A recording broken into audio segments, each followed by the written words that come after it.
Hey guys, it's me, Josh Lloyd, back with another Red Rock Season in Review video, talking about the Cleveland Cavaliers today, a team that fell just short of winning the NBA championship. They had quite a bit of fantasy talent on their team though, and that's what we're going to talk about now. Let's start with Kyrie Irving, a player who had a huge season. We thought that Kyrie, he disappointed in 2013-14, and we thought with LeBron in town, with Kevin Love in town, maybe he's going to take even a further step back. But no, he went the other way. He elevated his game. He finished the season as the 10th best player in head-to-head leagues, increased his field goal percentage, increased his scoring, increased his three-pointers, just a small drop in his assists. His steal numbers were similar, and overall his production was fantastic. Now, he did go down with that fractured kneecap in the NBA Finals. He should be right for next season though, and I think that taking Kyrie in the second round feels like a pretty solid bet given what happened this season in Cleveland. A couple of guys who came across from New York were J.R. Smith and Iman Shumpert. J.R. Smith is a really interesting fantasy player to me. He's a guy who is often thought of as a chucker, which he is, but he provides in other areas too. He can rebound the ball. He had pretty good assist numbers. He gets over a steal a game. He hit over 2 3-pointers a game. He scores. Yeah, he hurts your field goal percentage, but he does contribute in other areas. He's not like someone like a Tim Hardaway Jr. who just gives you nothing but scoring and bad field goal percentage. Smith is likely going to opt out of his contract, but he wants to re-sign in Cleveland, and if he does, he's going to have a similar role and similar fantasy value. He's the guy you take in the last couple of rounds of a head-to-head league, a 10-team league, a 12-team league, and he's going to have that steady value. And just don't ignore what he can do aside from his shooting. He can do some other things too. Shumpert, on the other hand, while he might be the better player on the court in terms of his defensive abilities, it doesn't translate to fantasy. He doesn't score well. Yeah, he got over a steal a game, and he got some decent three-pointers, but rebounds, assists, percentages are bad. He's not a great fantasy prospect, and I don't see him being a factor in 12-team leagues or 14-team leagues, or really ever getting too much better than this. He should be back with Cleveland. He is a restricted free agent, but I do imagine that he comes back next season. But that doesn't mean we need to pay too much attention to him in standard fantasy leagues. Now, LeBron James, obviously we know who LeBron is, the best player in the world at the moment, but that's not necessarily the case for fantasy. He ended the season as the 8th best head-to-head player. A massive drop in his field goal percentage from his last year in Miami. That caused his scoring to drop as well. His free throw shooting dropped. His three-point percentages dropped. Now his assist numbers went up and the other numbers stayed pretty similar, but that big drop in his scoring and his field goal percentage really hurt him, and it did drop his fantasy rank down quite a bit. We saw the problem get even worse in the finals, where he was shooting a very un-LeBron-like percentage.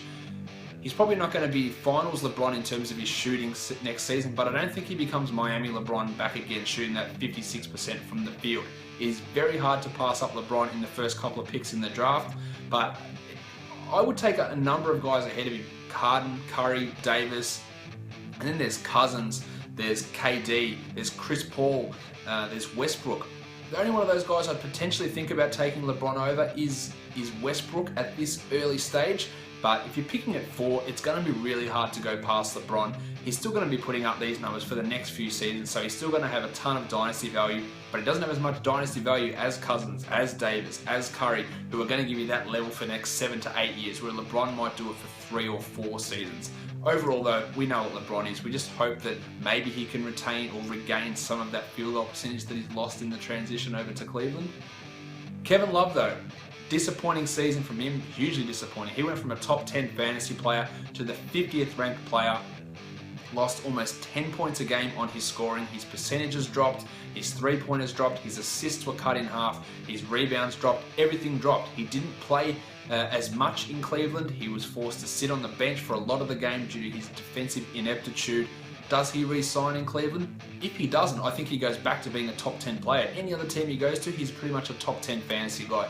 In Cleveland, with LeBron and Kyrie there, it's going to be hard for him to get back to Minnesota, Kevin Love, and that's okay. He can still help with the team, he can still contribute, but you're not picking him in the first round or the second round, and probably not even the third round, although his performance probably should be a little bit better than last season, as he's more familiar with the situation, with the coach, with the scheme, with the teammates.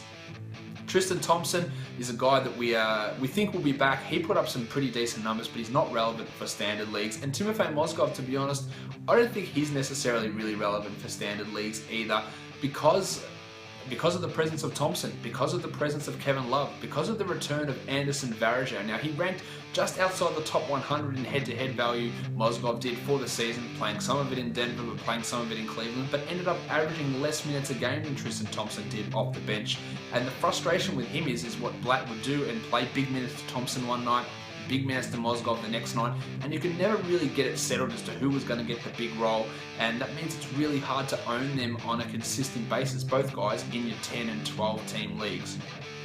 Now, dynasty sleepers, I don't think there's a huge amount on this team. Matthew Dellavedova's not the guy. I don't think we're going to see anything better than than what we saw in the finals, and that's not relevant for most fantasy leagues. Joe Harris was their second round rookie last season who showed glimpses, very, very small glimpses, but I don't think that there's a lot to like for him long term. I don't think there's anyone here where I go, this guy is a dynasty sleeper. Basically, everyone is who we think they are. Depending on who they pick in the draft, that might be a guy who develops into a dynasty sleeper. But guys on this roster, as it currently is constructed, there's no one that I want to go out there and go, yeah, this could sneak me some value. This could be a 100-point rise in the rankings. This guy, I could really pull the wool over my competitors' eyes. I don't see anyone on this team that's going to achieve that. That does it for this show, guys. There is one more left in the Season in Review series, so make sure you're checking that out. That will be the Golden State Warriors. Make sure you're checking out the other videos on here, and of course subscribe so you never have to miss any of the videos. If you want to hear me talking more about the Cleveland Cavaliers, there is the podcast, which is available on iTunes, and the link is below. It's also available on Stitcher Radio.